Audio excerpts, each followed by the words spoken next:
me. Oh.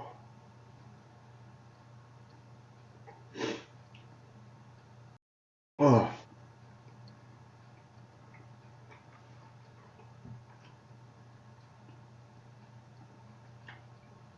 Okay.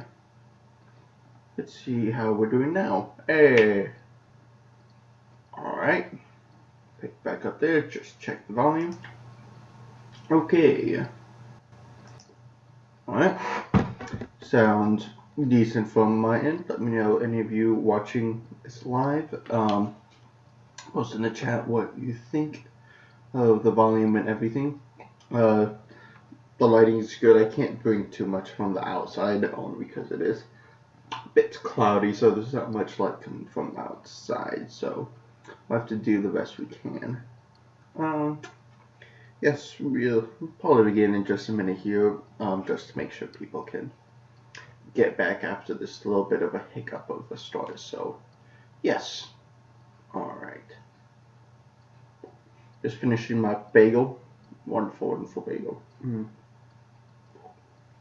I tell you what, people. The French toast, the maple French toast bagels. They are the bomb. You can literally just heat them up for just a couple seconds. Or toast them if you want. If you had it, I don't have any. If you had a little butter, put a little butter on top. Otherwise, you can eat them plain. It's wonderful.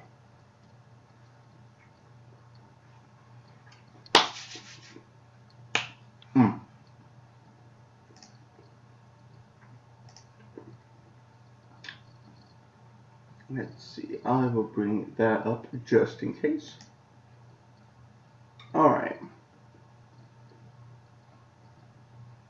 Let's see. Right, everything seems to be set up, so we'll start in just a second here. Good, good, good. Yes, I didn't need that much today, so yes. So, then I guess without further ado, people can come in when they do. We're gonna 3, 2, 1, mark. Hey everyone, welcome to the Chitty-Chat cast, the podcast dedicated to talk about random stuff because why not? I'm your host, Lego MacGyver. This week, probably going to be a bit of a shorter one, possibly, just because of, right after this, at about 1 o'clock, there's going to be another live stream of more Minecraft Sky Factory there. So if you're interested in that, stay tuned for a little later on, in about 3 or so hours. That will be, again, shortly after this. I'll take a little bit of lunch break, and then we'll continue on. That and this weekend is finals weekend for me, which means this next week in school, finals are going to happen. I have a couple, not too much. Mainly, they're really easy ones as well, multiple choice and things like that. So, this is sort of just me taking a little bit of a break from all of that hassle to bring you guys a little something. This might also be the last live streams for a little while, only because once I get back home, depending on my job schedule, I don't know if there's going to be a good day or a good, time to really be able to stream. But we'll get into that a little later on. First, of course, we have our quote for this week. It took me a while to just find one, so I just found one from my archive. This one comes from Tyrion Lannister from Game of Thrones, which I haven't seen yet. I've heard it's good. I tried reading it and barely got through the first 2 chapters before I could figure out which John was which, because there's like 5 different spellings. So someday I'll get through it, but for now, Tyrion has this for us. Never forget what you are. The rest of the world will not. We're like armor, and it can never be used to hurt you. So, not sure what context that is in reference to for the series, but I don't know. Maybe I can ask my girlfriend Brooke to see, because I know she's seen it and she might understand it a bit better. Otherwise, continuing our tradition of the Chitty-Chat cast, going through all the great movies for every year I've been born, plus 20 more. This year we are in 1982, slowly encroaching upon the year I was born, in which case there were quite a few movies this year, quite a few pretty good ones, but yeah, some of the other ones, it was like Not so much. A couple of them I still need to see, but a lot of them are more like those, like sequels of horror movies and stuff. There's But this year we start off with a really great movie. Probably, I haven't seen many, but probably one of my favorite Quentin Tarantino movies is Reservoir Dogs. Great cast. It's one of those that you don't really know many of the actors either. Mr. Orange is Tim Roth, who I'm a great fan of. He was in the popular show Lie to Me. Um, and yeah, it's just a really great one, just so rich with great dialogue and how things are presented and twists and turns and the like pop culture radio for like around that time period, like playing in the background and everything, like when they're in a vehicle. It's so good. Of course, there are it's sketchy moments in there. It is a Quentin Tarantino movie, so it is pretty bloody. There is plenty of language, but it's really good when you take all of that context out. This year we have Disney's Aladdin showing up. Robin Williams playing the genie. Gilbert Godfrey playing Iago. That's all I can remember off the top of my head. For voice actors, really great movie and really an iconic role for Robin Williams. That when you think of Robin Williams, it's like one of the first things you think. It's like genie, and it'll be it's such a good one. And the two sequels it spawned weren't bad, but they just weren't as good. And it'll be interesting because Disney's in this phase of remaking movies as live action, and they've slated Aladdin as one of them.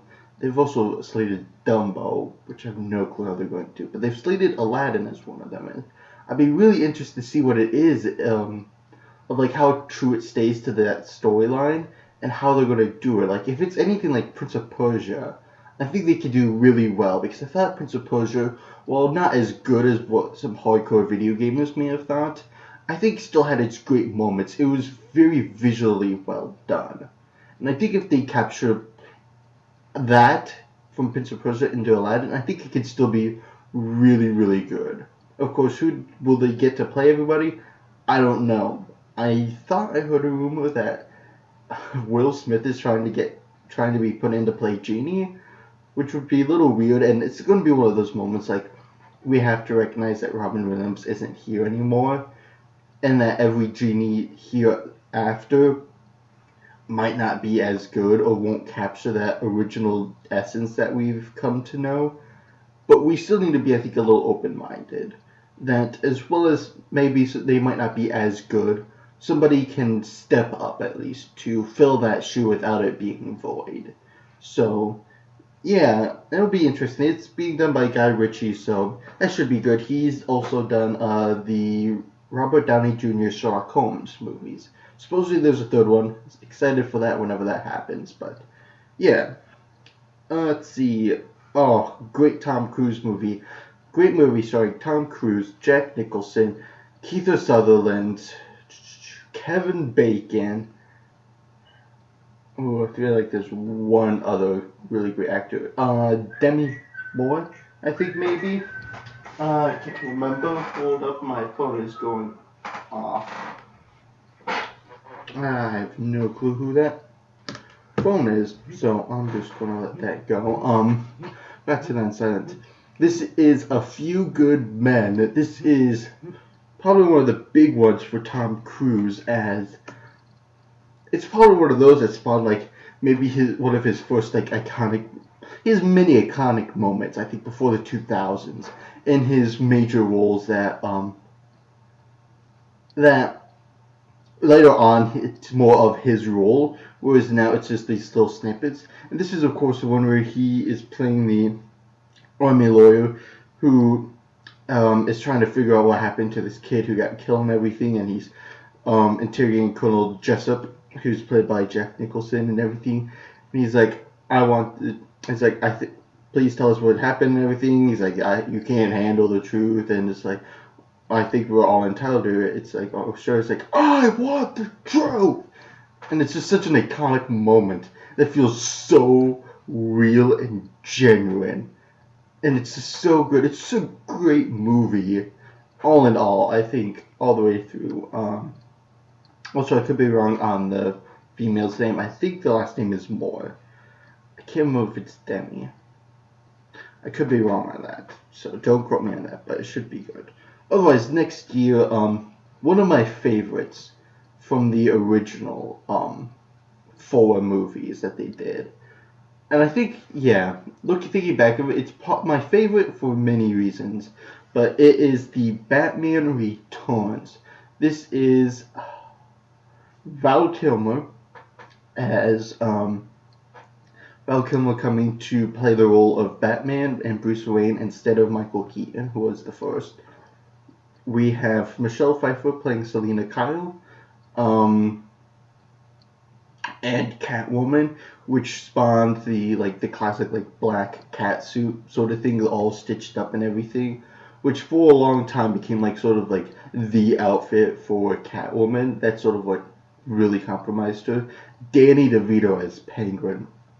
Oh, such a beautifully well done acting portrayal of Penguin and everything. It's just so genuine and everything. If you didn't know it was Danny DeVito, you wouldn't think it was Danny DeVito because it's so good and it's almost outside of his element, but it's so well done. We still have the same outfit for those 4 movies in the 90s. We also have Christopher Walken as Shrek. I can't remember his first name. I want to say it's Sebastian Shrek or something. But he's playing this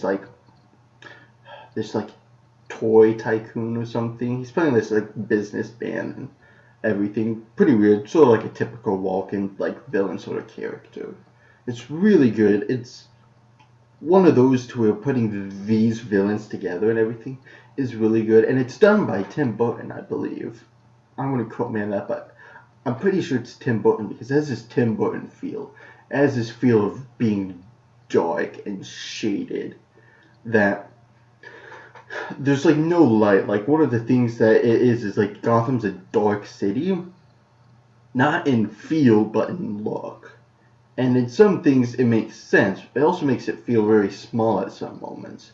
But it just feels really good in capturing the darkness of a Batman movie versus the lightheartedness you can maybe sort of get in things in the later 2 movies of Batman Forever and Batman and Robin. This one feels a bit more like the original Batman, where it's a little bit darker and everything, and not everything is all sunshine and rainbows.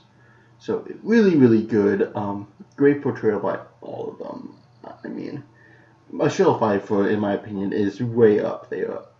I think I actually have Michelle Pfeiffer as my top for my list of Catwomen. Anne Hathaway didn't do a terrible job. She's right up there in the top, but yeah, Halle Berry, sorry, but you're at that low point. Yeah, I'm sorry. Anyways, moving on. We have the Tom Hanks hilarity classic League of Their Own about the female baseball team many decades ago. Great. This is one of my favorite sports movies of all time. Favorite sports series, actually, with Emilio Estevez and a very, very young Joshua Jackson as the Mighty Ducks.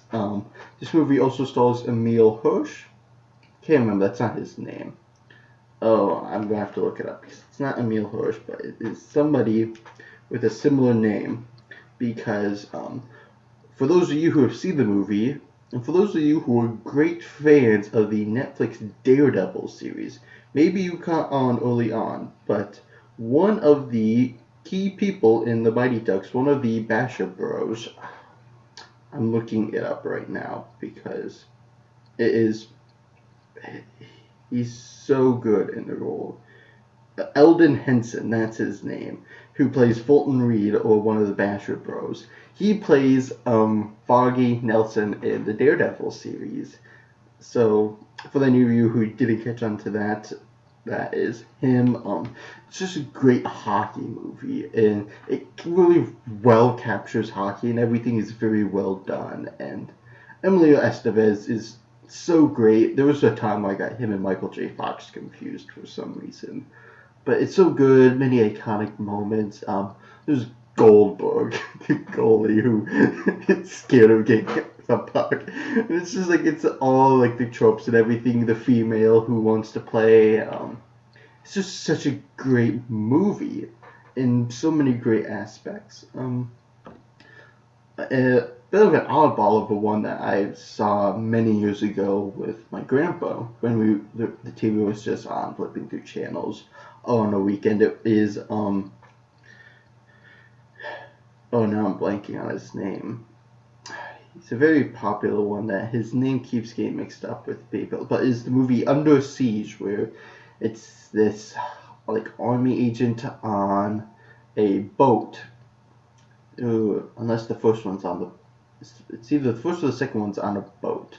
Can't remember which, but Steven Seagal, that's who it is. Steven Seagal in the movie Under Siege, where he's on this boat carrying a whole bunch of missiles, get taken over by this like terrorist cell or something, or these bad guys, and he has to save them. A very like,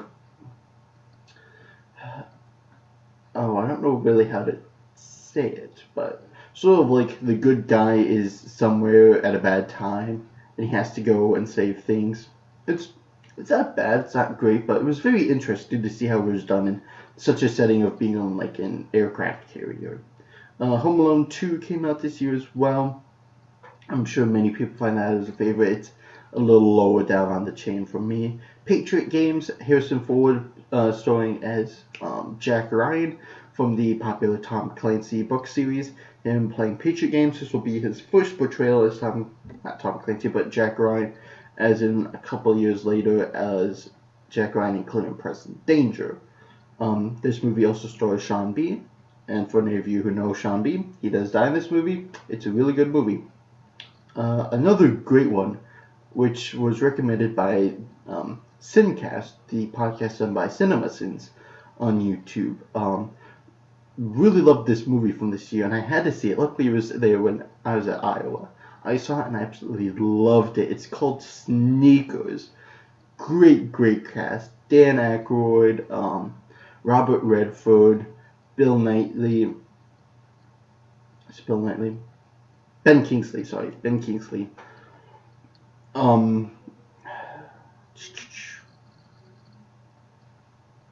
There's another guy in there. There's a great slew of actors.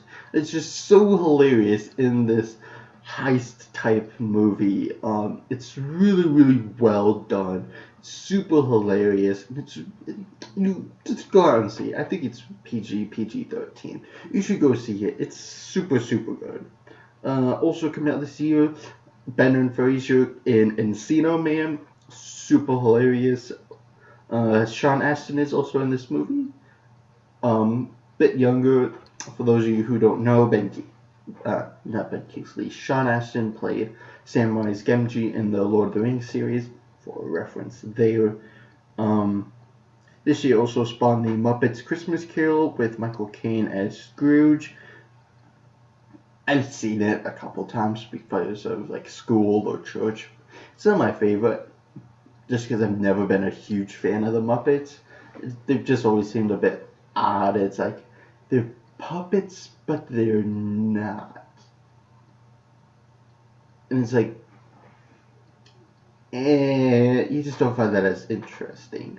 As like with Sesame Street, it's a little more believable. The Muppets, it's like forced hilarity, whereas with Sesame Street, it's like educational and everything. If it's funny, it's actually funny, and like everybody can understand this. With the Muppets, it's not really for like young kids anymore, but it's not really for like adults. It's for that like middle age of like upper elementary, middle school, and it's like it's sort of dropping off. But probably my favorite movie out of this year is Sean Connery in Medicine Man. It's just right. This movie is excellent, and I saw it on VHS, which sort of made it better at the time. Medicine Man is Sean Connery in some country in South America, in which the female lead goes down as a doctor, scientist type person, trying to find the cure for cancer, basically. And there's word that Sean Connery, who's living down there, and this like sort of semi-tribe of people and everything and workers are trying to find the cure to cancer and everything. They think they're close. They think it's like this sugar enzyme or something. I don't know the specifics. And they think they found it and everything, and they come really close up until like the forest gets burned down or something from like deforestation or something, or like some random fire goes and destroys everything. Before they realize the actual answer isn't what they thought. It's because of like these ants or something. And I can't remember exactly how it ends, but it's such a great movie. And the scenery is beautiful for the South American country and everything. And Sean Connery's portrayal in there is awesome, and sort of like this struggle and everything. It's really good, and even in the end, like during the credits, it has this like PSA for like deforestation and everything and whatnot. But it's super, super good. I highly recommend it to anyone. It's not an action-packed movie. It's a bit of a slower one, but it's super, super good. So that rounds out 1992. Whenever we get back to the podcast, we'll be in 1993, and so on and so forth. Otherwise, we need to celebrate our celebrity birthday today, and looking through, I actually saw Michelle Pfeiffer was on the list until I realized pretty much the only Michelle Pfeiffer movie I've seen was Batman Returns. So happy birthday to you, Michelle Pfeiffer.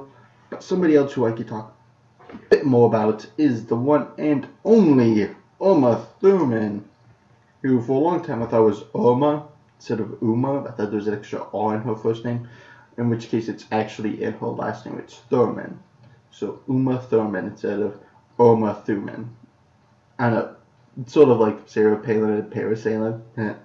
I know Zach Galifianakis made that joke many years ago. But yes, Uma Thurman, who many of you might know from very iconic roles. So we'll just go straight through here, starting from the beginning of things.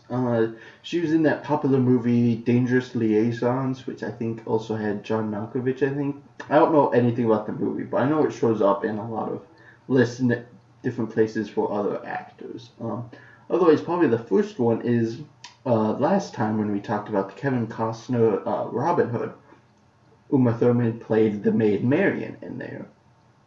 For any of you who caught that, bit of a younger one, so might not know her from some of the other ones, like in 1994 when she stars in Pulp Fiction as Mia Wallace. Still have not seen this movie through and through. I've only seen snippets of here and there. But she plays the gal who's, I believe, in love with John Travolta when they go dancing and everything. I didn't really know her up until 1997 when she portrayed Dr. Pamela Isley, or Poison Ivy, in the Batman and Robin movie. Is where I really first, I think, saw her in a movie, and she did a really well done portrayal. The entire movie was a bit odd and super cheesy, and if they redid it with her as Poison Ivy, I think I would have liked to see it maybe done a little differently. Maybe not so much like latex and other clothing for her, but I think she got the attitude down at certain moments.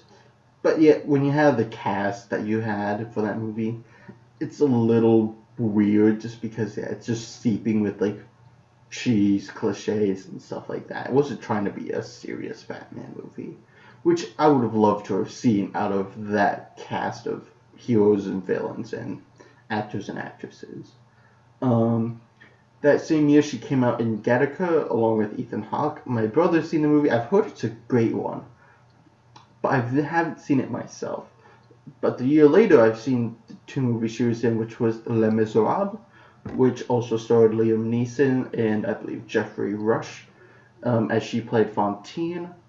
I've seen most of the movie, not all of it.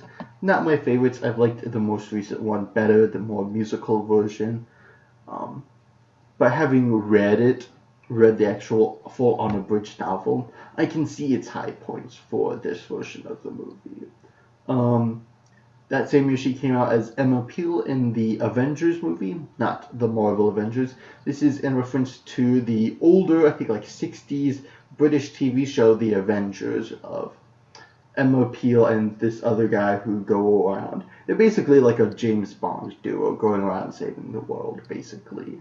So yes, very interesting, very good. Also has Sean Connery as the villain, but you don't see very much as he was James Bond. I know he's played the hero.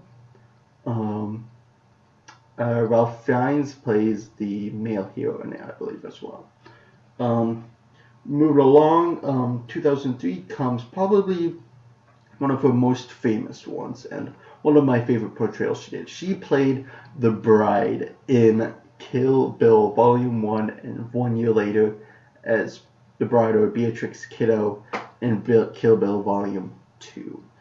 I mean, these movies are so good. If you're of age, because they are rated R, they're of age, they're really good. The language isn't in there so much as it is, like, the blood and stuff.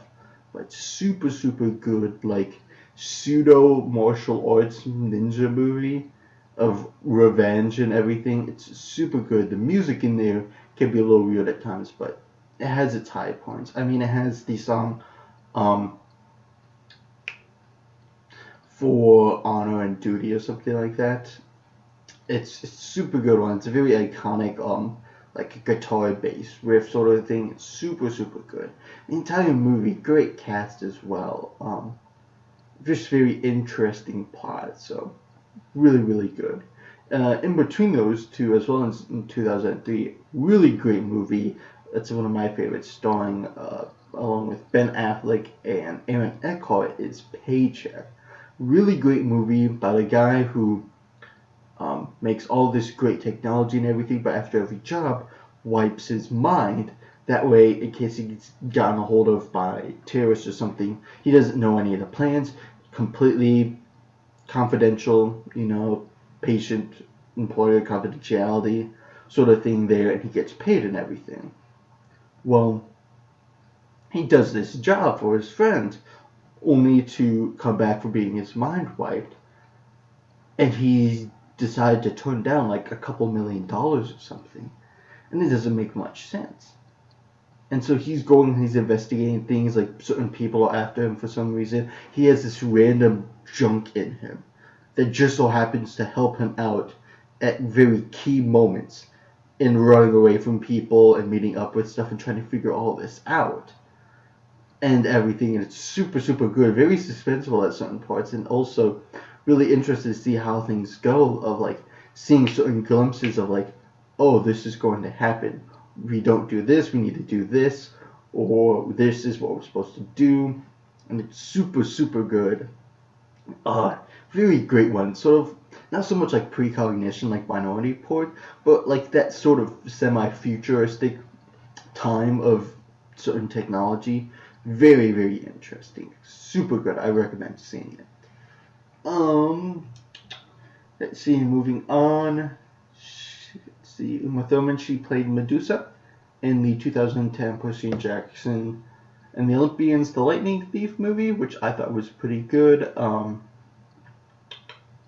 Yes, not so much in a whole lot of things from then on out, mainly a couple appearances in TV shows, a couple movies here and there, but not a whole lot. She did come back in a movie that I saw from 2015, Burnt, starring Bradley Cooper, Omar Sy, and a whole bunch of other actors.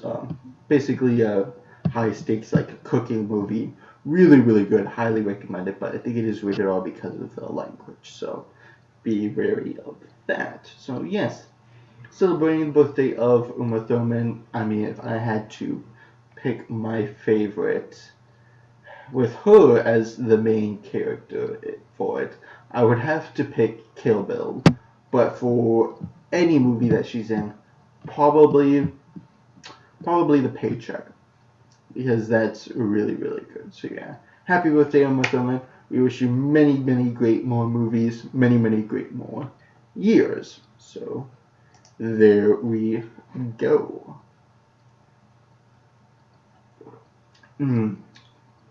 Drinking that glorious, glorious cranberry juice.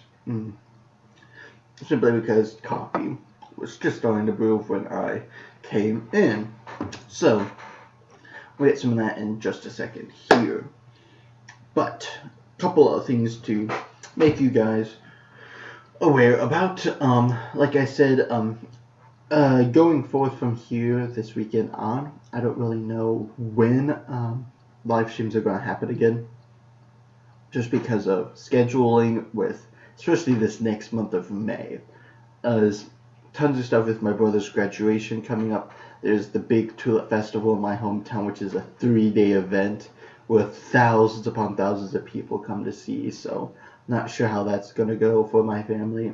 There's a trip to Michigan to see family there coming up. So, yeah, along with whatever my job may have, I'm not entirely sure how much I'll be able to stream, if at all. So, it might be that it'll probably maybe be once a month there'll be a stream or something, maybe two.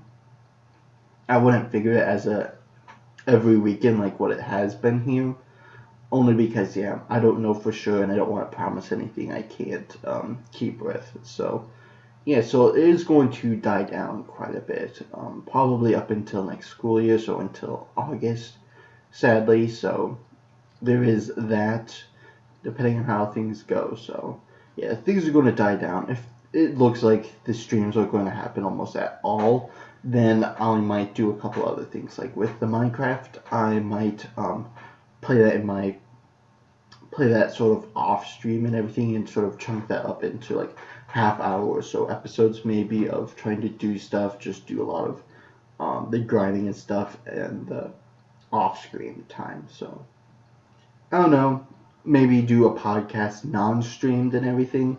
But yeah, regardless for that though, coming up with any future Chitty-Chat cast live stream, I do highly recommend you guys give me your recommendations of what you want me to talk about or dissect or give my opinion on, as I have some ideas stored away somewhere that I need to find. But if you guys have anything that you would like to hear or listen to, that please tell me. That way I can do that, because that would be awesome and fun to hear from you guys. So yes, along with things going forward, right now the current series on the channel are Lego Marvel's Avengers and Lego Star Wars: The Complete Saga. I just did all of episode 3, Revenge of the Sith, so those will be coming out as well. I'm sorry there's this bit of lag this week. So that will be coming out. I wouldn't expect too much out of that. I wouldn't expect more every week. Maybe one of each a week. Just to sort of preserve, depending on what my schedule is, actually trying to find time to record might prove to be a little bit difficult going forward here. So maybe only expect one of each a week. I want to try to at least get one episode out a week of something. Maybe two, one of each a week. That way it's not stagnant or completely slowed down, but you guys are still getting something out. So there is that. I might try and do a couple other things this summer, hanging out with my friend Zach. We might do something, or with Brooke. So depending on what my schedule is, that's the big deal right now. And I'm still waiting to hear back from another employer for more employment. So it should be interesting. Otherwise, mainly the most for updates. So with that, I'm going to take a slight break here for me to go grab some coffee. Then we will come back to, reading the past 2 parts from the Sci-Fi thing that I've written for my blog too. Because it seems like people are liking that. So I'll read the past 2 out for you guys. So be back in just a moment. So please, all praise the wonderful Breakfast Club poster.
we're going to actually going to bring up the Word documents for the parts because it's going to be a whole lot easier to read off of those than it is going to be reading it off of my blog because it's much skinnier over there. So this will take all of about 4 seconds.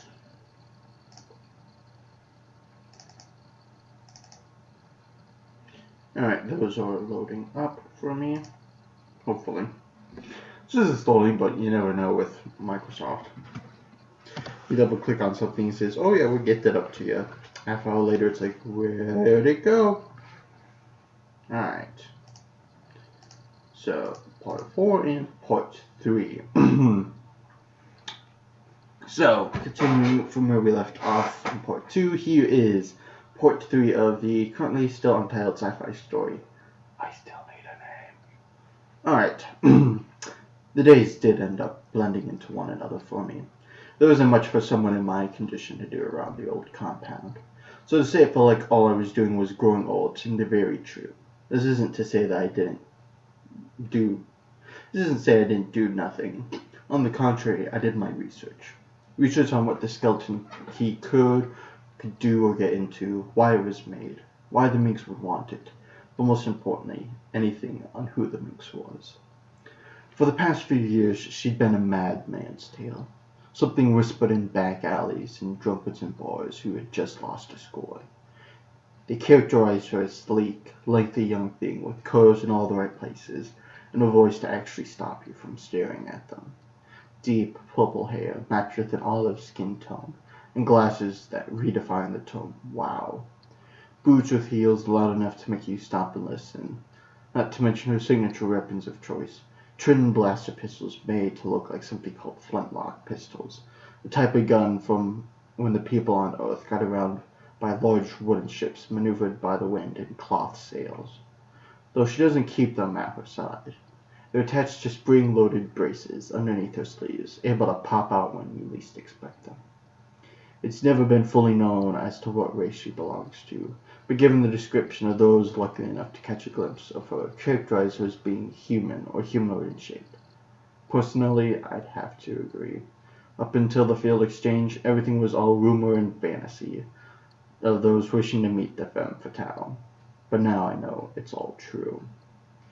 She'd been a pain in the rear for the underground since her name started popping up, making scores before we even heard about them, taking things from right under our noses, and even getting a few of us killed. She's sneaky too, as most never really know who she is until it's too late. Who's that seductive little thing, asking to take you out for a drink only to shove a knife into your side? Or who's that poor woman on the street asking for a few credits only to steal your score from your back pocket? Or even who's that newly discovered heir to an alien throne only to be kidnapped for the price of all the royal jewels? That is the minx. Chances are, if you've heard of her, you hate her guts. Because no one likes the person who never loses. As to what her next goal was, I came up short. Simply because I found so much. With the digital skeleton key, there was practically no limit as to what she could or would do. There was seemingly no pattern to what she's done or how she does it. Hell, no one even knows how she gets around the galaxy. I finally decided to leave it up to Gordon to try and figure out our next move, as all was coming up with more rumors than solutions. After a week of sitting in my bed, things finally started to look up for me. Cam and Vax came and led me to the showers, where I'm sure Cam enjoyed it just as much as I was happy to finally get the stench off me. I was then clothed in only shorts and underwear before the two led me to Vax's corner of the second floor. Here I was plopped down in what can only be described as the dentist chair from hell. Medical chair with mechanical arms, trays, blades, knives coming out from every surface. And it wasn't like it was in pristine condition either. No. This thing was rusting to the point of making holes in itself. Cushions torn and ripped from stuffing poking out, and the blades were in such poor condition you couldn't tell if they too were rusting or still had dried blood on them from never being cleaned. Then to add to the horror show, they pulled straps across my only arm, leg, chest, and forehead. Bax and Cam then left the room for more before returning in mock surgical scrubs and glasses. Ready to become Frankenstein's monster? Bax asked, removing the aesthetic latex caps on my right knee and left shoulder. I turned my head the minute amount I can to look at Cam. Please make sure he doesn't do anything to me that he shouldn't. I could tell from underneath her surgical mask that Cam is giving me the most devilish smile ever. Anything for you, Captain. Two then placed a breathing mask over my mouth and nose to apply an anesthesia and put me under. When I came back to, the areas from my shoulder and knee ended were now replaced with the metal and plastic-looking caps. Vax strolled in, out of his scrubs, reeling a cart covered by a white sheet. He rolled it up beside me before throwing the sheet back. Behold! Underneath were what Vax must have spent the last week and a half working on. On one side was a modern-looking synthetic robot leg, covered in the usual horrid skin-tone plastic and black for inner areas around the joints. Next to it was the exact opposite. The arm looked nothing like it was used today, but from centuries ago. It reminded me of an older film series going by the Terminator. The arm was composed of many exposed wires, pistons, brackets, servos, and other things someone like Vax would only know the names of. This doesn't say that it looked unprofessional, because it was. It simply just didn't have anything covering the inner workings, which I liked. Now, Vax said, undoing my straps, I was told that when implementing someone with electronic limbs, there may be an immense amount of pain when the nerves are initially attached. Therefore, I did a temporary on and off switch of the attachment point so that this hopefully shouldn't be an issue. Hopefully. There's a 50-50 chance. But I may have forgot to label the switches before I attached them. So there's a chance when I connect the new limbs, you might be in some pain after all. Great. Why don't you just give me some more anesthesia? Well, we would, but the little amount we stole when we rescued you was only enough for the initial attaching of the connecting points, which would have been near lethal amounts of pain had you been conscious. Vex grabs the leg off the cart. You ready for this? Oh, no, but let's get this over with. Vex slowly moves the leg into place in the connecting point before twisting it into position. The pain is enough to throw me against the back of the chair. A loud crying rings out of the room, slipping out into the corridor, bringing Cam into the room. Vex gives me an apologetic look, removing the temporary stitch. Sorry. Hey, at least now I think we know what to do for your arm now. You think? Well, there's still a chance I might have attached the switch backwards, so off would me on and vice versa. I should also tell you that there are hundreds more nerves that have to be attached to function the entire arm instead of just the lower leg, so the pain would therefore be far worse. Lovely, I said, motioning for Cam.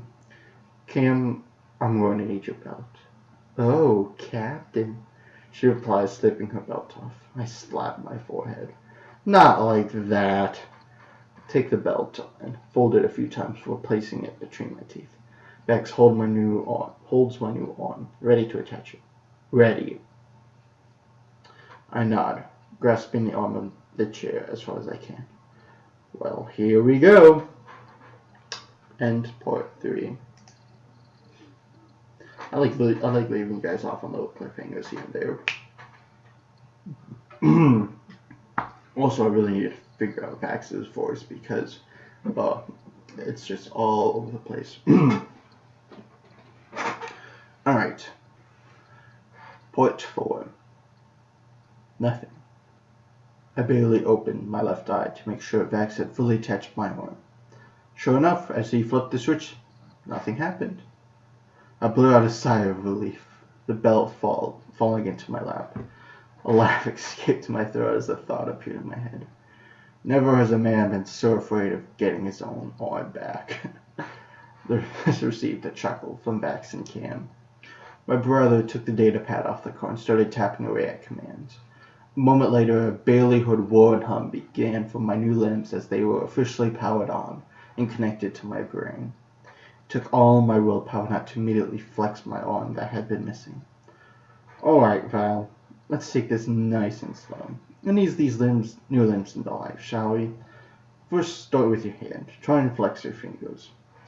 I complied with the instructions, slowly curling and uncurling each finger individually before moving them all at once. For then a minute my arm was working just as it was as my human one, if not better. Well, I couldn't tell my arm to rotate around my shoulder backwards. There was a free 360-degree movement feature that allowed for more flexibility and less likelihood of snapping. Wonderful. Now, before you go off thinking you're superhuman now, you should know that you do have some limits.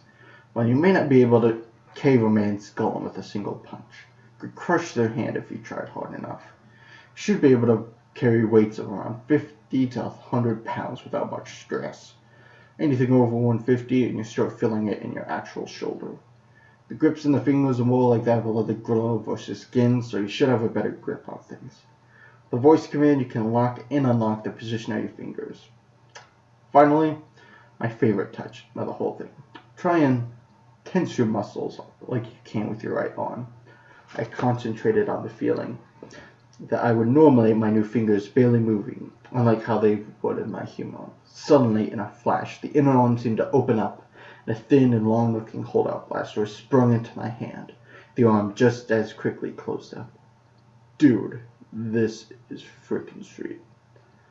Better yet, you see that little connector at the bottom of the handle.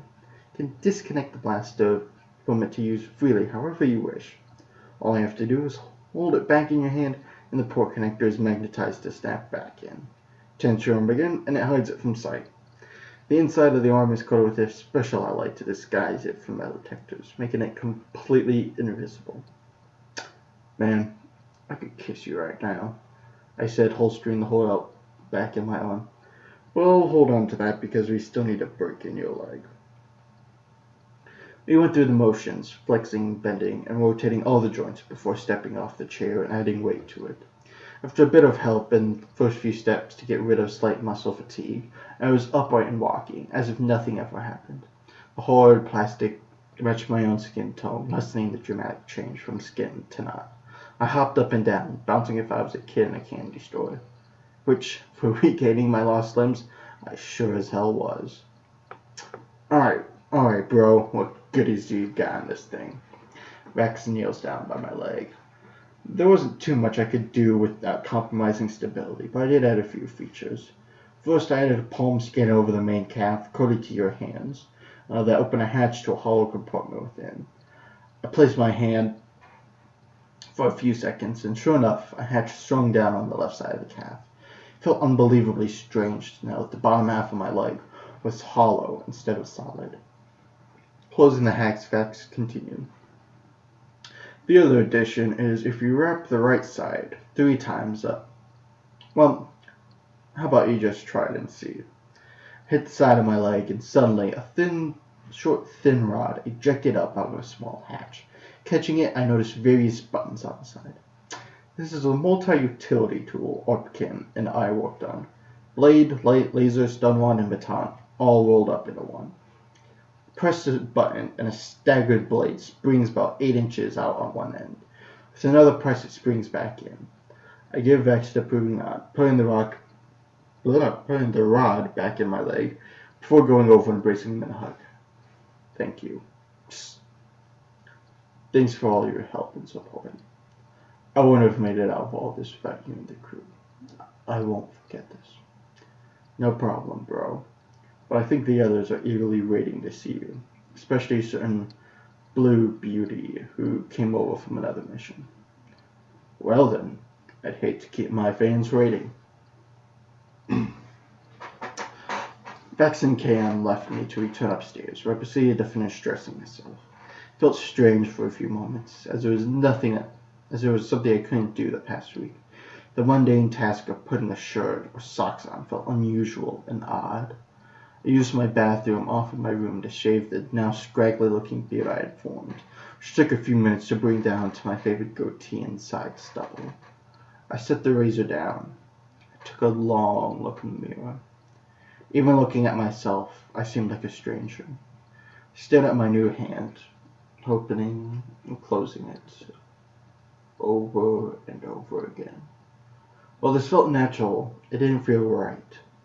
Like it almost wasn't real. Closing my eyes, I could still faintly feel a slight pain at my shoulder and where my knee where skin ended and metal met. I let out a sigh, splashing more cold water on my face. It wasn't going to be easy, but I would get through this. Grabbing my last few things up top, I made my way down the couple floors to the second level, where a large mess hall was. Vax and Cam were waiting for me as I approached the door leading in. "Clean up nicely, Captain," voiced Cam. Put on a smirk. "Let's show them the new me." I stepped in, flanked by my compatriots, seeing the rest of my crew turn around to see who it is that had entered. Immediately, a blue blow sped toward me, bailing against my chest. A head pressed against my torso, hands delicately holding my sides. The head looked at Vax with inquisitive eyes. "Doctor, did you fix him? Tell me, please. Does he still have a heart?" Before Vax could say anything, I responded in a monotone voice. "I am a robot." The creature flipped around, leaning back against me, a hand dramatically brought to her forehead. "Oh, woe is me. A girl loses her man only to have him return to her without a soul. How will I ever be able to continue on?" I placed my new hand under her chin, tipping it just slightly upwards to meet my lips. We hold this kiss for a good few seconds, her large pupilled eyes opening with a smile. "Perhaps that will help." She smiles this large, toothy grin, throwing her arms around me. I spin around, the cool, slick skin of her arms wrapped around my neck, a beautiful laugh coming from us both. I set her down to get a better look at her. Korma race was undoubtedly one of the most gorgeous creatures in the universe, belonging to a race that only 2 centuries before was on the verge of extinction. The Zenati were known for their extremely slick, light blue skin. It felt more like smooth rubber than skin. Large pupils and 2 small antennae sprouted from their foreheads. Like most other people, Korma was only 1 to 2 inches shorter than me, looking me in the eyes at my almost 6'8" height. Almost translucent medium blue hair was spilling over her shoulders and down her back. For reasons of personal preference, she also wore glasses of an even darker blue that matched her dot-like markings on her face and body. Like now, Korma loved to wear very oriental-looking gowns, traditional to her culture. But when the time arose when style was overtaken by situation, she donned a tasty dark leather number that allowed for easy maneuverability. I met her during recon for a heist at a major estate while a ball was going on. We each caught the other's eye, and after a night of fancy drinks and getting to know each other better, she actually helped us to make the heist successful. I then offered her a place on my crew, and the opportunity to make bigger scores than what she had been just grifting people. She accepted, and now flies with us when Gordon doesn't need her for something special. Her rounded, wide tips of her fingers stroked the stubble of my chin. A soft sigh contained. "I missed this. I missed you."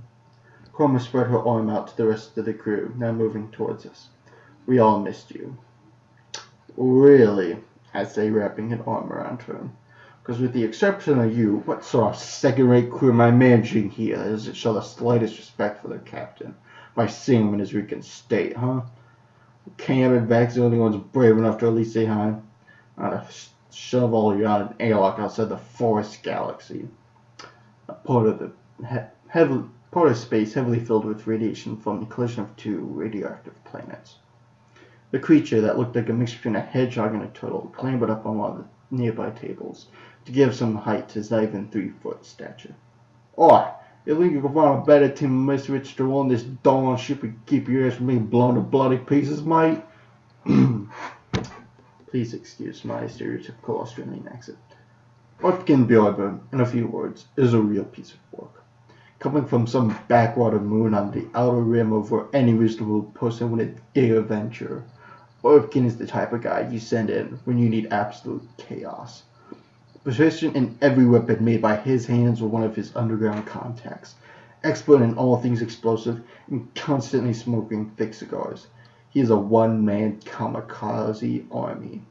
His flexible quilled spike shell allows for great defense against most manufactured weapons after he injects himself with a highly experimental serum that, you guessed it, he created. Given the flexibility, he's also able to roll around at quick speeds with either quills extended or retracted. Not to mention the hollow space between his back and shell makes for a great hidey hole to stash anything that will fire or blow up. Then there's his attitude. Unruly, unchecked, and most of the time says exactly what he's thinking. Everyone on the crew agrees that he's quite the colorful member. I let out a mighty guffaw, completely losing any seriousness I might have been trying to show. Heck no, you kidding? Any man or woman would be fortunate to have just one of you, and I got 5.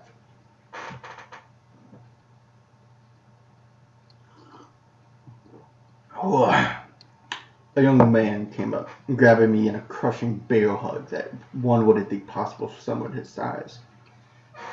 Haverick Kane, the youngest of the crew, at just past 20, was also the strongest and arguably the smartest. His parents employed by the Galactic Republic Medical Board, and once old enough to be considered mature, Haverick was experimented on like most children of parents associated with the GRMB. Their goal was to increase muscle mass and strength to superhuman levels for brief periods of time, as to not affect the rest of the chemicals and fluids in the body. They succeeded, but not for many years, in tremendous pain to their son. The serum is able to be injected into the body through the almost metal exoskeleton fused to the sides of Haverick's arms and legs, and just as easily can be removed through a similar process. However, there was an unforeseen side effect that Haverick had never made his parents aware of. The serum, when in his system, rebuilds or revives dead brain cells and enhances his synapses, thus increasing his learning and thinking ability. So when Haverick surprised everyone in the facility by escaping and destroying all the work being conducted, he made his mark in showing to never pursue this sort of experimentation, unbeknownst to him that this was only one of hundreds of facilities. Val found Haverick wandering the streets of the city of Polaris, hustling armed wrestlers and outsmarting performers for meager credit, offered him a place on the Silver Spectre. Haverick has since been a wonderful asset and has loved living a life of thrills and excitement. Now, better, stronger. I managed to choke out from his hold. Oops. Sorry, Val. Guess I don't know my own strength. Ha! We both know that isn't true. I turned to face the last member of my crew, arms outstretched. Viv. She came up, embracing each other. Quiet Vivian. Vivian Wolfhart was a few years older than Haverick, but still younger than me. She was born with a strange abnormality of not possessing any vocal cords, rendering her mute. Her parents passed away only a few years into her childhood and spent most of her life in galactic foster care. Once considered an adult, she pursued her dream of becoming a space pilot and quickly outdoing the best at the academy. Gordon, my father, quickly scooped her up shortly thereafter, where she spent a few years chauffeuring low-time smugglers across solar systems before joining my crew, which at the time was only myself and Vex. She quickly became like a sister to us and brothers to her. Unofficially, we treat her like she is a Treve, and is an official part of the family. Shortly after bringing Arkin on board, we received the Silver Spectre in a deal gone sour as compensation. The ship became Vivian's baby. She took such great care of it, and would non-verbally yell at Cam when it sounded like she was breaking or denting something. Vivian also made sure that our speeders kept on board were always in top shape and ready in a moment's notice. When not in proximity to read her sign language, she communicated with us in a series of whistles that meant something different. This allowed for communication over comlinks and intercoms when we needed her answer or opinion, or she needed us. She's wearing her everyday uniform with some tan-colored pants and a soft muted colored top, hair in a traditional ponytail and 2 strands on the sides of her face. Hello, Dorkliner Official 42, and welcome to the stream. She pulls away, a small smile on her face and single tear running down her cheek. She signs, Besides, I missed and worried about you, Val.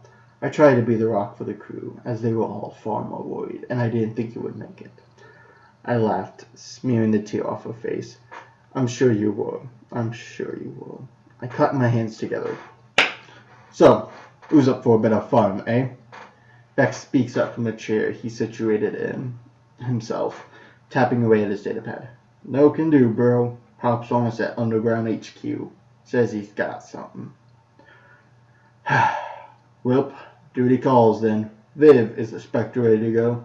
I receive a hearty wink and thumbs up. Alright, you scoundrels. Reels up in 10.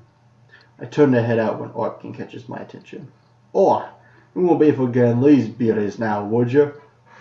Out from his shell, Arkin pulls out 2 blaster holsters, holding my twin pistols I received from my mother shortly before her passing. A family heirloom they were. I strap the guns to my waist and give Arkin a good punch to the shoulder and shake of the head. He takes a big pull from his cigar and gives me a toothy chuckle. Oh, and you wouldn't want to be caught without this, would you? Korma asks. I turn around and she and Cam are holding up my Royal Navy Grey trimmed jacket cloak, an item recognized in the smuggling world as the symbol of Val Trevay. The two help me into it, and it feels like pure bliss wearing this old friend again. Originally, it had taken major damage in the last skirmish with the Minx, but obviously one of many of the females had returned it to its previous condition. I close my eyes and take a long breath, taking in the slight weight the cloak puts on the shoulders, before opening them again and looking at the crew, waiting for orders. All right then, let's move. We all head out, making the appropriate preparations we each need, gathering materials and shutting down equipment. I hop aboard the ship, dropping off my few things in my personal quarters before heading up to the bridge, where Vivian is making last-minute checks. I sit down in my captain's chair, slightly below in front of the rest of the consoles, looking out the large windshield over the hull of my ship. Take a few moments punching in commands on my armrest before making the call over the intercom. Everyone on board? Ooh. I receive 5 different checks back over the intercom before Vax comes up to the bridge, taking his place opposite Vivian and checking in as well. Alright, proceed to exit the hangar. Outside, the large front engines roar to life as the rear engines come online as well, and in moments we begin to fly off the ground as the hangar bay doors slide open. We fly our way out and away from the hangar, residing on a large rock on the edge of an asteroid belt. Vivian takes us out into the blackness of space, while Vax finishes plotting our course. Ready for hyperspace, Captain. I swivel around to look at Vivian, who smiles slowly, turns it to a large grin. She moves her hand over the lever. Punch it. Vivian grabs hold and slams the lever forward, the view out the windshield distorting as we make the jump to hyperspace, all the while thinking of how I could never give all of this up. End part 4. And that is currently what there is of the Sci-Fi series up on the Lego MacGyver blog. So for any of you who want to reread that on your own time, it's up there. The description to the channel is in the description below. Let's see. Hello, Dark Liner Fish 42. I already said that. How old am I? I am currently 20. We'll turn 21 on Christmas. So, yes. See the Star Wars trailer, The Last Jedi. Oh, it looks so awesome. Oh, I can't wait for it to come. I feel like it's going to be really good. I'm interested to see what Mark Hamill brings as Luke Skywalker in his older state. It's one of those that, also seeing it and thinking back to The Force Awakens, I'm wondering how much of a part Finn is going to play in it, because as much as he might not be as pinnacle to the plot as much as like Rey is, I still feel like he was such a big character that I would love to see him somewhat in the next movie versus just him and like what is it? And like a Bacta chamber or like some healing state. I wouldn't mind seeing him a bit more outside of that at some point, but who knows with the technology of that time and for that movie what will happens. So yeah, but it looks so good. I'm really interested because Force Awakens brought up so many questions that I hope they slowly answer and they don't immediately just like answer through all of them. They leave a little bit of mystery still for the ninth movie. But I'd love to know more like who Snoke is. It's such an interesting character that nobody knows like anything about. So it should be interesting, and yeah, it'll be interesting to see exactly what Luke means by the end of the Jedi.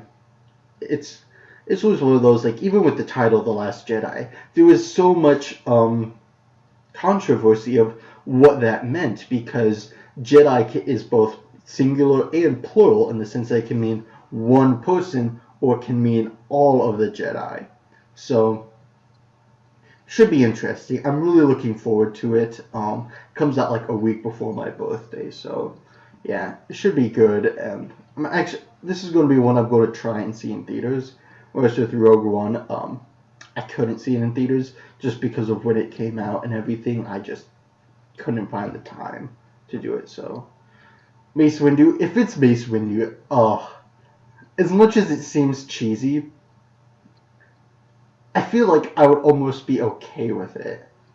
Like, some part of me wants to think that Samuel Jackson somehow survived falling out that window. Like, there was just a little balcony below that he survived on. But I feel like it would be really interesting to see like how he then transformed into Snoke and turning to the dark side. Because I feel like that was definitely a thing Mace Windu could do.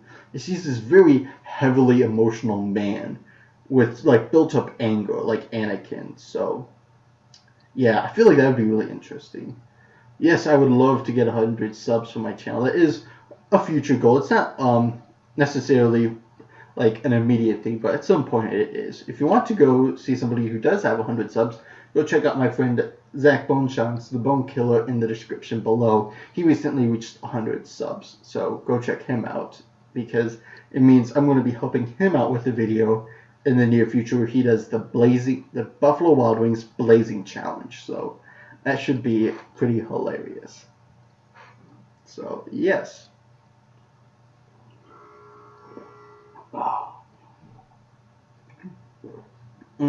Gotta love that coffee. Alright. So, moving on with the podcast, really didn't have the Balance of the Light, and it's going to be Great Jedi. Alright, that's a very interesting question you bring up, because that's one thing I didn't mention in my last podcast, which, if you're interested in Star Wars stuff, I would recommend you watch it, Dark Lighter. Is I talked about a whole lot of things with Star Wars and sort of problems I had, and one of the things I forgot to bring up was the Grey Jedi. Because there was something that I found this thing many years ago that was the Grey Jedi code and everything, and how it's the balance of the light and dark, how you don't choose a side, it's just the balance. And it was really interesting to read that and everything, and I asked my great friend Micah Bilby, because he knows a whole lot more about Star Wars than I do, about it, and if it's canon, because that's the big issue right now, is the Grey Jedi canon and everything, because it'd be interesting if that's what's going to happen to her.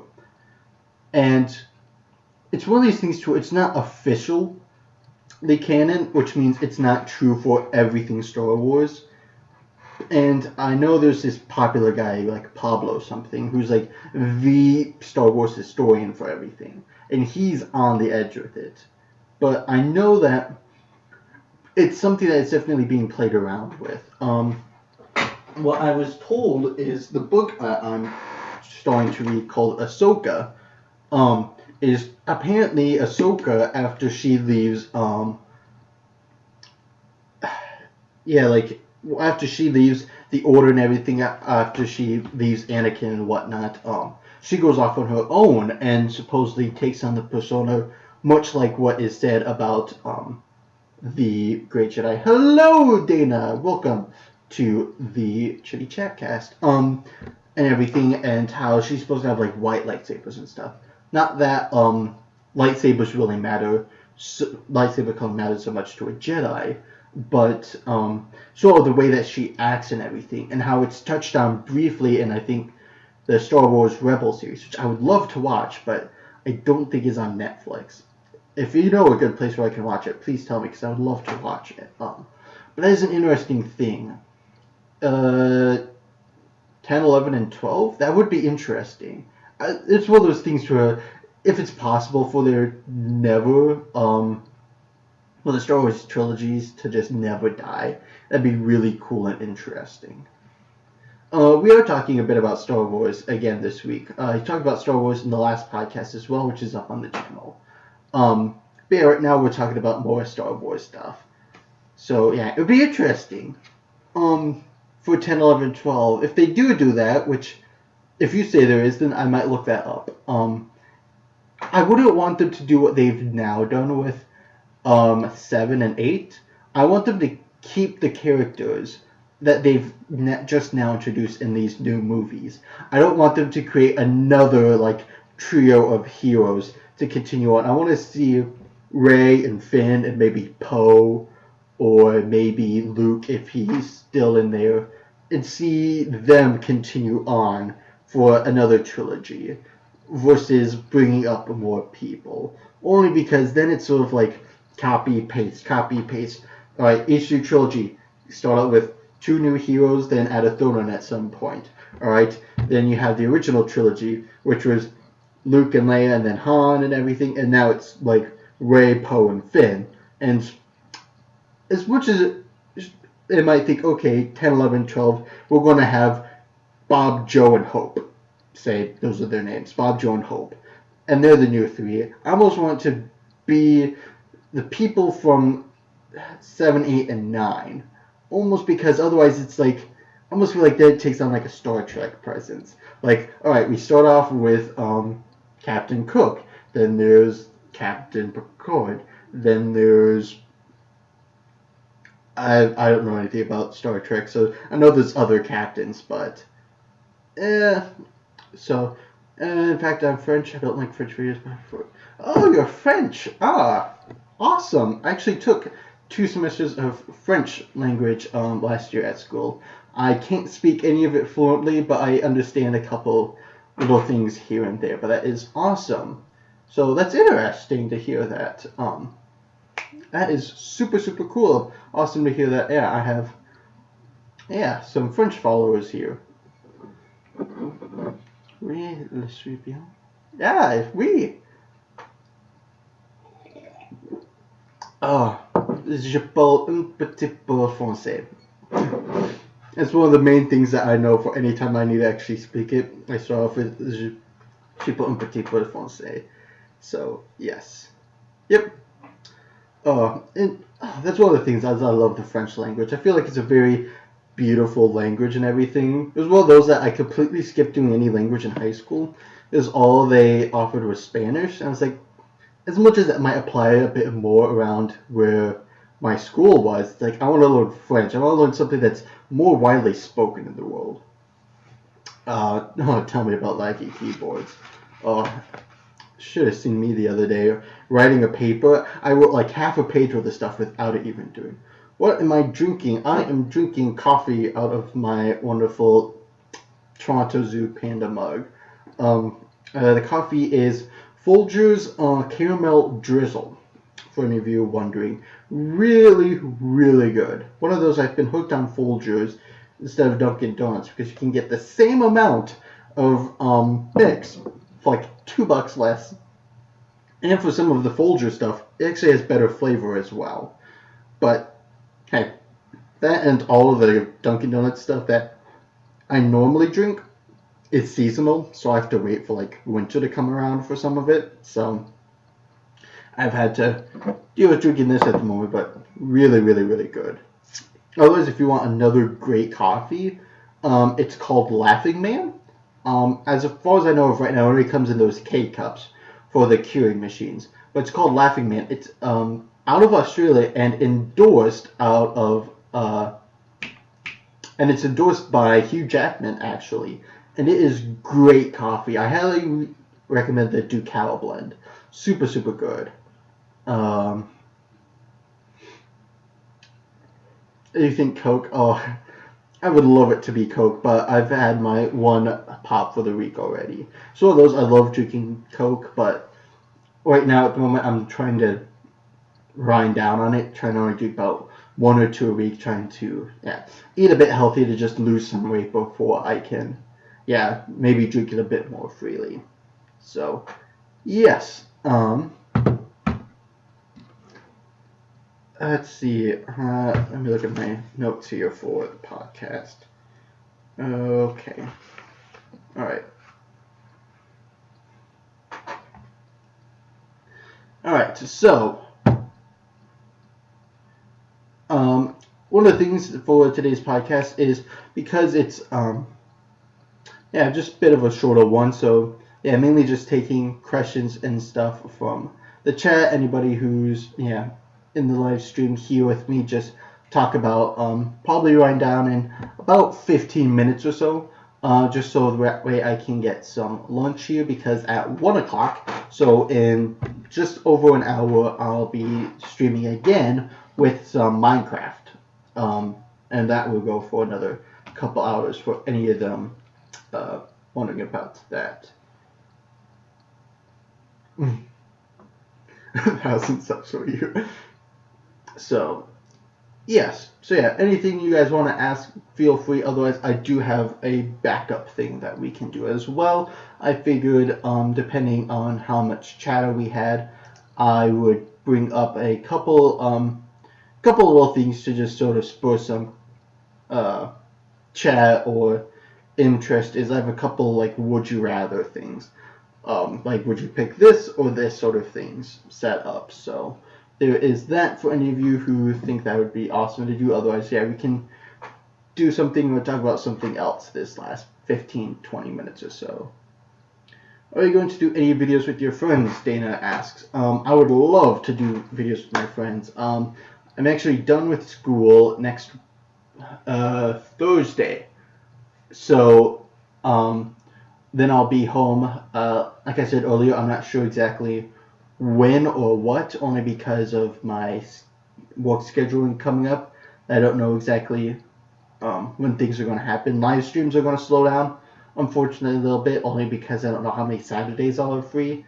And the month of May, for anybody who lives in Northwest Iowa, is completely hectic, because you have high school getting out for the summer. You have Tulip Festival, which is a 3-day festival for the entire town.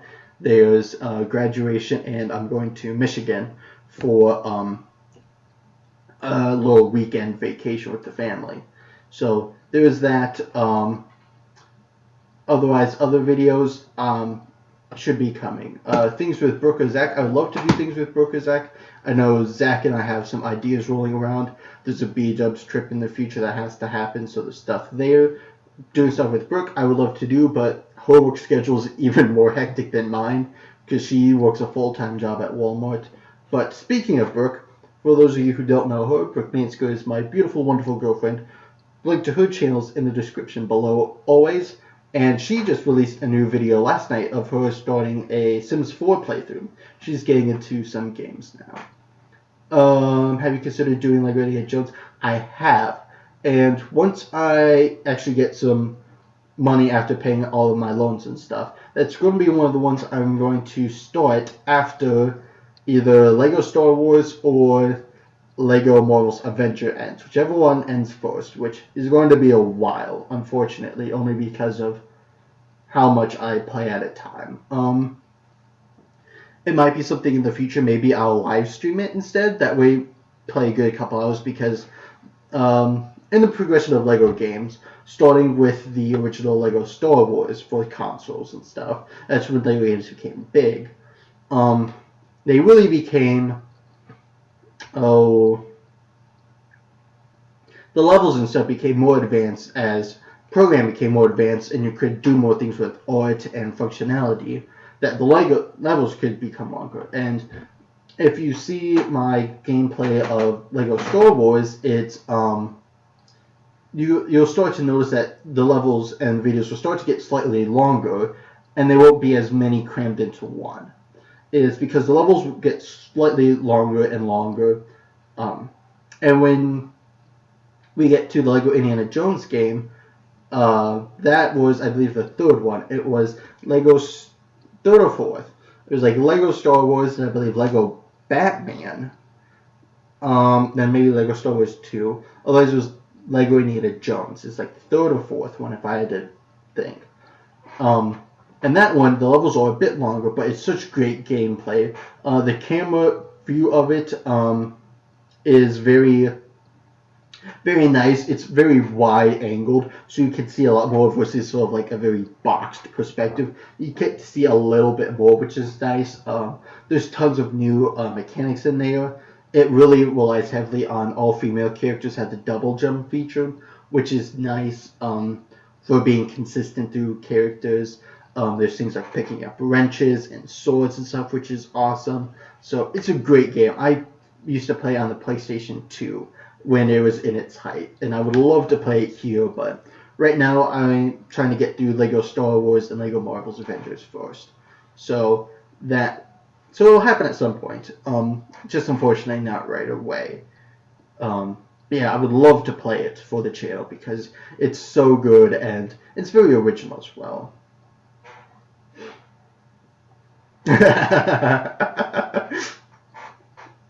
That would be interesting. It'd be a very interesting plot twist for that. I mean, it would be interesting to see something like that happen, Darkliner, only after what happened at the end of Force Awakens. To see Kylo Ren maybe actually like struggling with himself as to does he want to be on the dark side at all, or was all of that with Han Solo just a ruse? That would be interesting to see. So yeah, I hope that answered your thing, Dana. Actually, she and I, Brooke and I, actually did a Slight Things with Sim last fall before I went to school, but that never went anywhere. So that's like some archived videos that if Brooke ever wants to at some time, her and I will upload those because I have them edited. It's just whether she wants to upload them or not.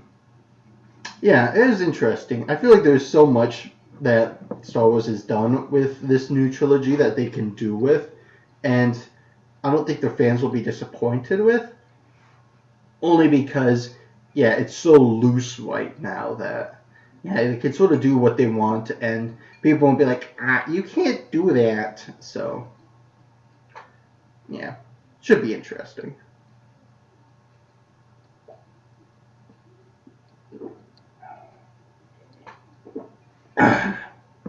Should be interesting.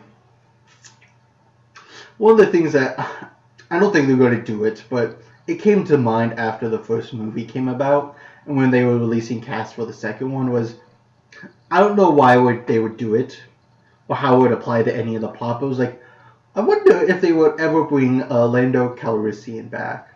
It's like, but at the same time, it's like, well, maybe not. He doesn't really apply anything, so. Yeah, it really wasn't like a huge.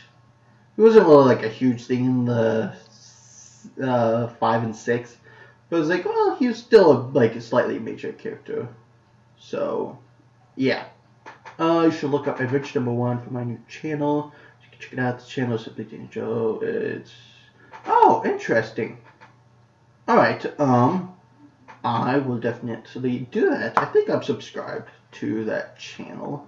Or at least I thought I did it. So, yes, I will definitely go and do that. In fact, I'll bring it up on my other tab right now. Because I have like 7 different tabs open for many different things. The life of a college student is never easy and never slow. Oofda. Let's see. Alright.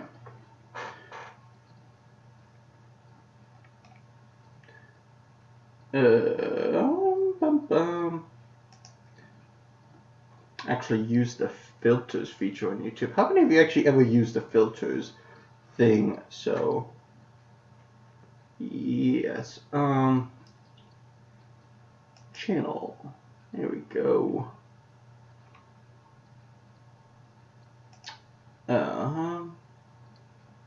Alright. Let's see. I should be able to...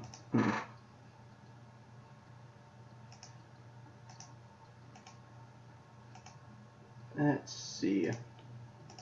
Yeah, it's gonna take a little bit.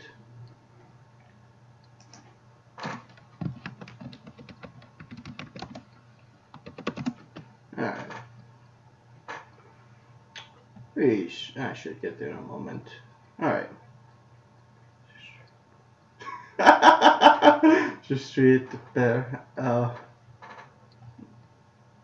was one of the things is the teacher I had for my French class, he was like really great at speaking French. He had spent many years there and everything. It was really good. Yeah. I like the concept of stream. It's really nice live streaming, I must say. And of course I do it in certain things. Like this is like Chitty-Chat. It's more of like a podcast type thing of talking about stuff, talking to other people. And then like the Minecraft one that I do, it's very nice live streaming. Just to be able to interact with people semi-live. There's a 30-second-ish delay between, I think, what you see and what I'm actually saying and doing. Or it might be like 20 seconds. I think I can alter that. But it's very nice only because, yeah, you get to talk to actual people live. You get their immediate reactions. And you can help change stuff immediately versus making a video, posting it, and then, yeah, doing that. Yeah, you can use your controller on your computer. It depends. For games, you can definitely do that. There's a program I called Better DS3 that you can download, and that works because that's what I use for my PlayStation 3 controller. Oops, sorry. PlayStation 3 controller, which plugs in via a USB cord. And that's what allows me to play all of my LEGO games as well as the other ones. Unfortunately, though, even though I'm playing off of a PS3 controller, it has to show the Xbox controls for the game. So it's a little hard to... So if you know the button positions really well, it's not much of a problem, but the X button is in a different spot if you don't know, but yeah.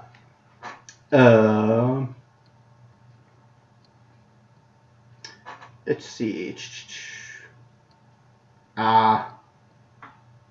Yes. Yeah, we don't get to talk too much, do we, Dana? It's a little unfortunate with things like school and jobs and stuff, and me not being in Iowa too much. So, yeah. Had to get a new computer. Yeah, I've actually had mine. I really love my computer. It's a Asus laptop, which I run everything off of. It's a complete touchscreen if I wanted to use it at all, but yeah. PS4 controller. I've heard the PS4 controllers are really nice. I've only played on one for like a couple hours, but it's just different with it being much longer across this way and everything. I must say I like all PlayStation controllers better than Xbox. I feel like the PlayStation is just so much more ergonomical. That, and I love the position of the toggles because I like them right next to each other, whereas the Xbox, they're like mispositioned. They're like offset from each other. It's like, oh, and it's just this like hard curve that it just sits in your hand fine. Whereas this one, I feel like it sits in your palm a bit better, that you can do things with. So that's my preference, but yeah. But the PS4 controller, when I was using it, it was pretty nice. That little touchscreen thing was interesting. I didn't use it too much for the game, but it was definitely interesting to use that. Yeah. It's very interesting. Things seemed a little farther apart from each other. The triggers and buttons on the side were a little interesting to get used to because I felt like the buttons were a little thinner, which I wasn't too big of a fan of, but the triggers I thought were still pretty nice. So it's just interesting going from game to game on different consoles, and certain buttons do the same thing. So yeah. So yes, I do have an Xbox 360, but I don't know how to do games off of that, and I only have two. I have Minecraft, for which I'd rather do it the PC version because I can do mods and stuff like that, and Borderlands 1, no, Borderlands 2. So yeah, can you do Portal 2? I can get Portal 2 for my computer. There's the PC version you can get off of Steam, which we would hope so because of the fact that Steam is owned by Valve. There is that. Otherwise, my brother and I do own Portal 2 for the PlayStation 3. But not having a capture card for that, I don't know if I could play it and be able to stream it. I don't know if the PlayStation 3 has remote play, which is a feature that you can play PlayStation games on your computer by wirelessly using your computer as the screen. It's almost like instead of taking your PlayStation and plugging the USB into a TV or something, you're wirelessly connecting it to the computer, and you can play it off of your computer instead, but with the controller. It's very interesting. But Portal 2, amazing game. Watching my brother and I play it, it's awesome. It's so many great hours. It's really great strategy-wise and thinking. And of course, there's Cave Johnson. Who doesn't like J.K. Simmons as Cave Johnson arguing about the lemons? It can. The PlayStation 3 can. Oh, I might need to look into that because then there might be some more gameplay I could bring to the channel. Granted, it depends a little bit on internet connection for the remote play, but that'd be very interesting. Unfortunately, that sort of stuff won't be able to come for a little while, only because this next couple weeks are very busy for me, and I don't know how soon I'll be able to get to it. But that could be interesting, because that could be some more LEGO games coming, definitely Portal 2, different things. So yeah, it'd be interesting to see what games I still have for that, because it'd be different. It's a mod from Steam. Oh, okay. Okay, that'd be interesting. So yeah, that would be interesting because, yeah, that's what Brooke is doing for her channel, or was going to, for Uncharted 4. I don't know if she's still going to do it yet or not. So, yes. Portal Mel Stories. Yes, I have heard of that. I haven't played it, but I have heard of it, and I know a couple people on YouTube have played it. That seems really interesting. Yeah, I'd love to play that. One of the things that my brother and I never really did was the co-op for Portal, only because it wasn't like a campaign. It was more like a free play. We did a couple levels, but I think the main story of it's so much better when you play as Chell. So, yes. Yes. It's really good. I know that's one that's on my list of potential things to play at some point. From a couple streams ago, I was taking recommendations for games, and somebody recommended that. I know somebody recommended, see, the last week or 2 weeks ago, Bendy and the Ink Machine, which I know the first chapter of that is free off of Game Jolt, but the rest of it costs a bit of money, and I'd rather wait for that. Another thing that I would love to bring to the channel, but we'll have to wait until it's fully out, is the Guardians of the Galaxy game by Telltale that was just released. So it looks really good, and it would be a lot like the Batman game I played for the channel here. I would love to play that, but I just don't have the funds to get it right now, nor will I have much time to play it either, unfortunately. But that is something to come at some point. So yeah, I know, I love the logic aspect of Portal. It's so good. Goodness me. So yes. So yeah, we'll probably wind down the stream in about 5-10 minutes here to get some nice chatter from here and everything. Won't really leave you guys with a question for the next podcast only because I'm not exactly sure when it's going to be. So yeah, feel free to mention in the chat different things for more podcasts coming up, which you would like to see, hear, comment on, all that would be awesome. I've heard the Minecraft story mode is supposed to be really good. I've never looked into it too much. One, because the other games by them have piqued my interest a bit more. But I have seen that it's supposed to be really good. And does Captain Sparkles make an appearance in like episode 4 or something? It seems really good, and I love that aspect of it. Am I going to see Guardians of the Galaxy Volume 2 on Friday? I think I am. I don't know if I'm going to see it exactly on Friday, but I think most of my friends and I are. It's one of these we still need to talk about and iron out the details, but I'm pretty sure we are, because I'm totally going to see it when it's in theaters, because it looks so good, and I'm so interested to see what they're going to do in terms of different plot lines and different things, like the introduction of Mantis, the thing with the Sovereigns and Aisha, bringing in Star-Lord's father, and things like that. Supposedly Sylvester Stallone's supposed to be in there somewhere. Where am I living? Currently, I am in Vermilion, South Dakota, at the University of South Dakota, because I'm here at college. Otherwise, my hometown is in a small town called Orange City, Iowa. Small town, northwest corner of Iowa. Can we talk about live-action Disney movies that they're making in the next Chitty-Chat? Yes, that is definitely something we could talk about. I mentioned it slightly earlier in the stream when I was talking about Aladdin, but that is definitely something we can talk about, because that is definitely something that is becoming the big thing for Disney, and I think we could definitely make a podcast out of that. So I'm going to make a note here with my wonderful red pen to remember that.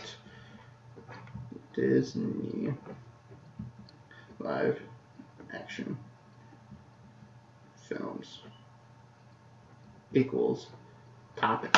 There we go. Got that down. You can't make videos to computers. Like, oh shoot. I know.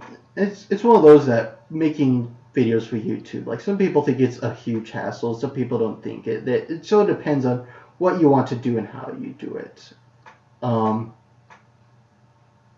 It's very interesting to see how people do it, but I think it's a great thing if you can get into it. It's a nice experience and interesting. It's a wonderful community when the people in there are friendly. Like, there was a comment I had the other day that I had to take down because it was just raucous language and just filthy from somebody who was like, I just didn't like it. But it's like when people are really interested in things and you could pique their interest and you get like communication and a connection, much like live streaming, it's really nice. So yeah, you found a secret in Portal. Interesting. I do know there is one secret to be found in Portal 2, which is the whole thing with the Rat Man. I think it's called or something. Like the specific room or something about a scientist or something who survived. It's a very specific room that you have to find. I remember that being there at some point. And isn't there something with singing turrets? I thought there was something with singing turrets at some point. I don't know, I watched like a video a while back. So, yeah. So, yes. Yeah.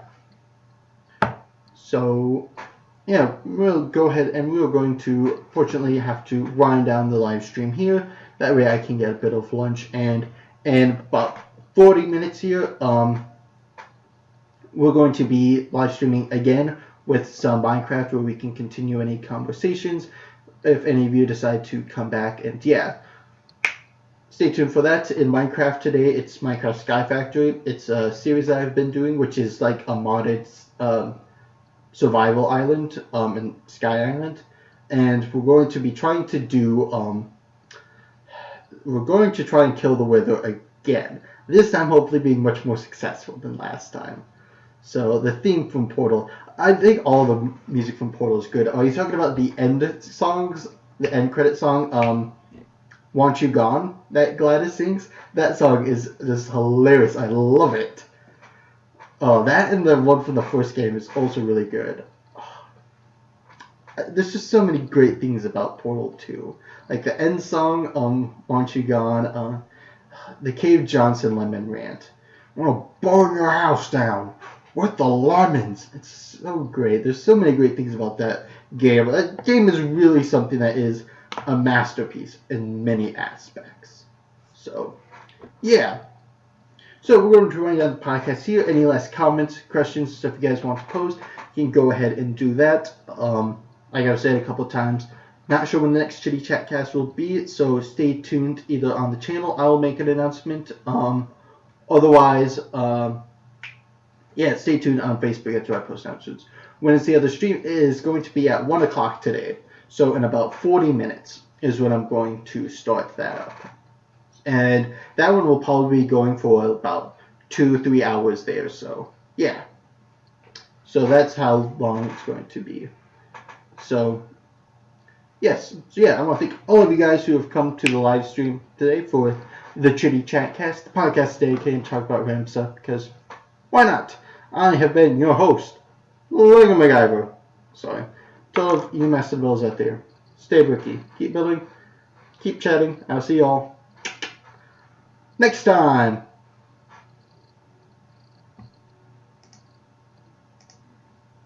Or whenever my